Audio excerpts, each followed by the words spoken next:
Hello everybody, it's Margaret here with 60 and Me. Thank you for joining us today. I hope that you're okay wherever you are in the world. We've got a life ahead of us with lots of possibilities, and a question that always comes up when you're trying to make decisions about how to move forward in a positive way in the future is, have you thought about all the angles? And I don't know if you are an overthinker, but I'm definitely a bit of an overthinker when it comes to making decisions. And I think that when you're younger, you kind of don't put the what ifs in front of your decision making as much.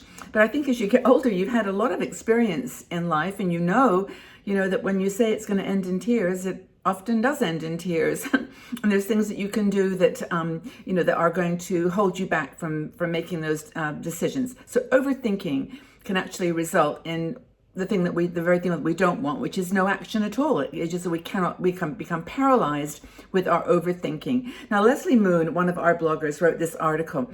I read it a few times because I was really inspired by it, and it gave me some help. Maybe it will with you too.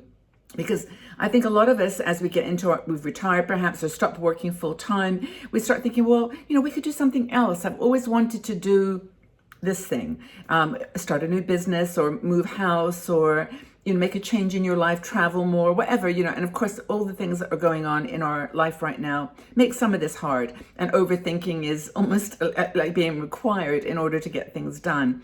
I mean, trust me, if you ever tried to go on a cruise or any trip recently, but you get the idea. So in terms of what Leslie talks about, though, it's sort of the analysis paralysis that sets in when we're trying to make a difficult decision.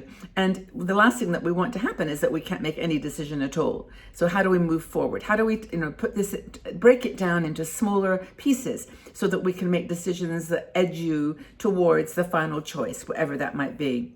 How many of you would say that you are an overthinker? Now, if you said that you think you are, I mean, there's nothing wrong with that, because you're just doing exactly what your brain was designed to do. Your brain was designed to think and analyze and to add up all the different elements of a decision. And its primary goal is to keep you safe, to keep you from making a decision that's going to hurt you or lead you somewhere that you're not equipped to go. So your brain is just doing its job in kind of holding you back and saying, well, ask that what if question. Like, what if? What if I have an idea and it ends negatively? Well, of course, the other side of the coin is, what about if it ends positively?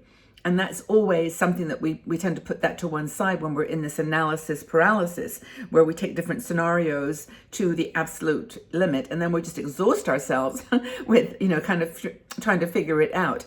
I know there have been several times in my life where I've had job decisions to make.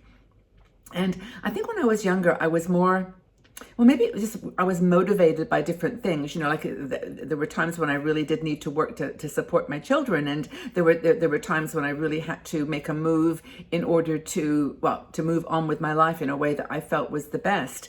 And it was kind of when you had those motivators, especially children or family, it sometimes is a little bit easier. But what if you say you want to find love in your life again? You're a 65-year-old woman and you are just missing the company of a person in your life.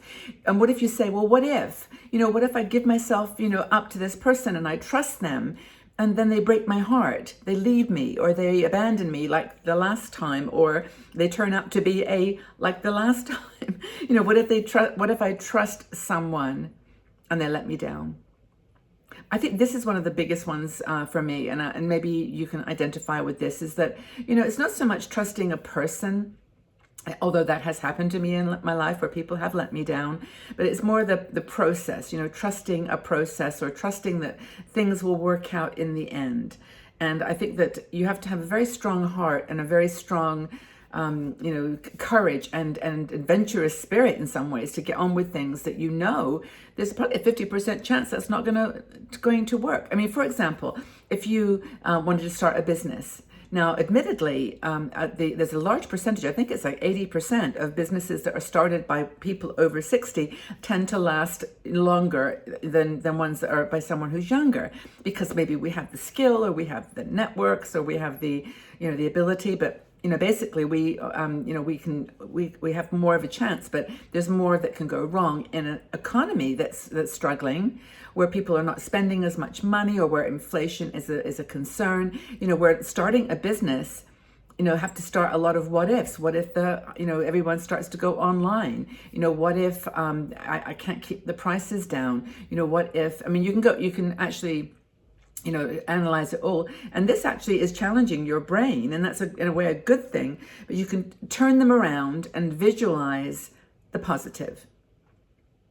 It could be very successful. I've started a couple of businesses, and well, two of them have been very successful. I had a retail shop in Seattle. Well, of course, forget my career, which was amazing, and before that. But I had a shop that I started because I love Indian things, and it was called Passion for India. And I sold textiles and home decor products, and I absolutely loved it. And it stayed in business for 4 years.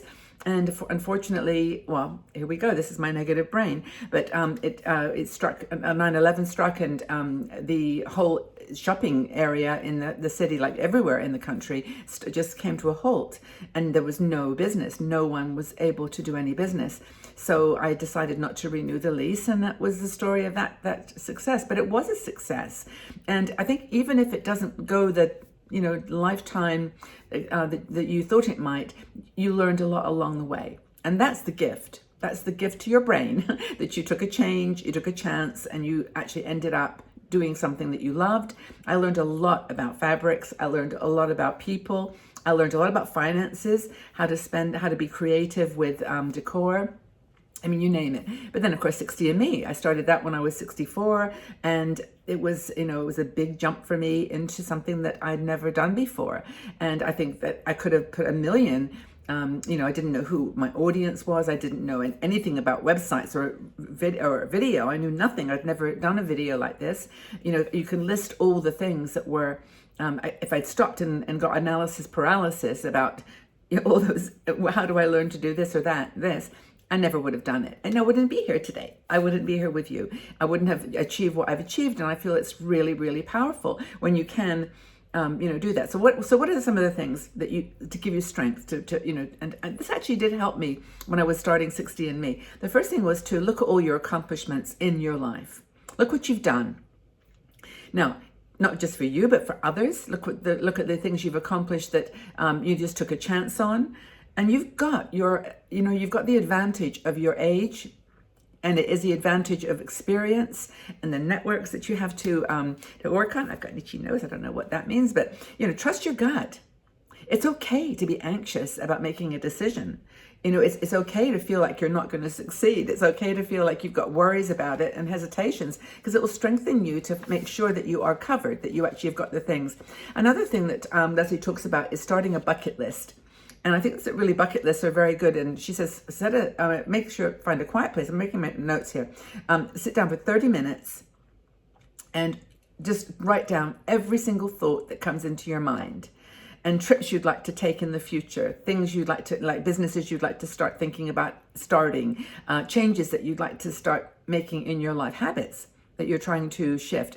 And these, by the way, don't have to be like starting a business. I've used that a couple of times, but it's not about starting a business or, buying a new dress or whatever. It's about the act of clarifying in your brain through this kind of process what you want to do, and then not be over analytic about decision making.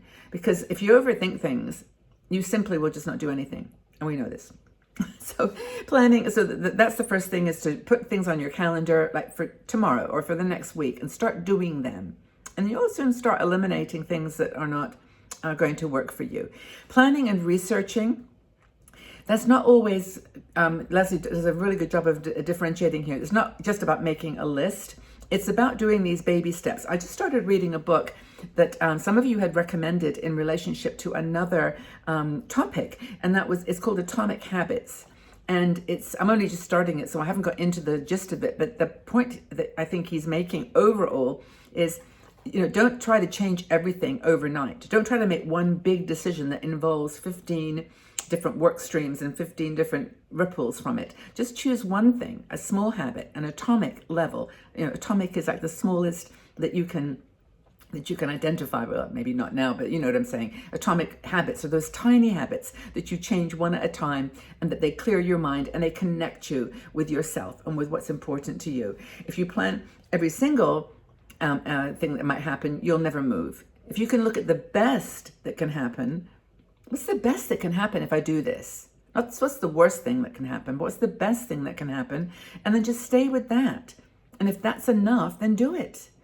If the best thing is to start a new business and get the experience, or to fall in love and just have a go and just, just hope that it works and make it work, what is the best thing? I can find the person of my dreams and we can live happily ever after.